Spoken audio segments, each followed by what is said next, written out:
40 ఏళ్లుగా గెలిపిస్తున్నారు. అందుకే రాష్ట్రంలో 8 మంది కేబినెట్ మంత్రులుగా బీసీలను పెట్టాం.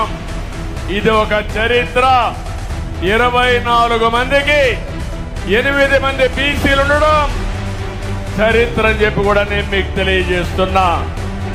ఈరోజు 4వసారి నేను ముఖ్యమంత్రిగా ప్రమాణ స్వీకారం చేశాను. ప్రమాణ స్వీకారం చేస్తానే పోలవరం పోయాను, అమరావతికి వెళ్ళాను, అసెంబ్లీ సమావేశాలు పెట్టుకున్నాం, కేబినెట్ సమావేశం పెట్టుకున్నాం.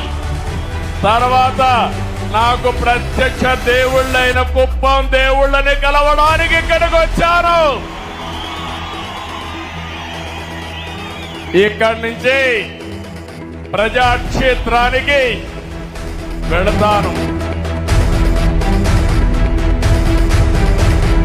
నేను మీకు హామీ ఇస్తున్నా, రాబోయే రోజుల్లో కుప్పంలో కరువు లేకుండా కరువుకు చెక్ పెట్టే బాధ్యత తెలుగుదేశం పార్టీ తీసుకుంటాం.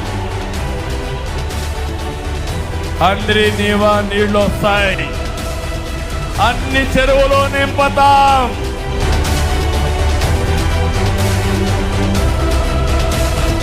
ఈ రాష్ట్రమే నా కుటుంబం.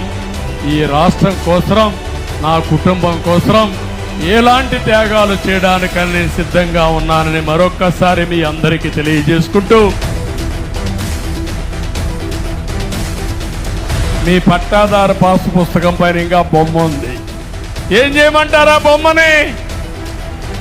ఏం చేయమంటారా బొమ్మని?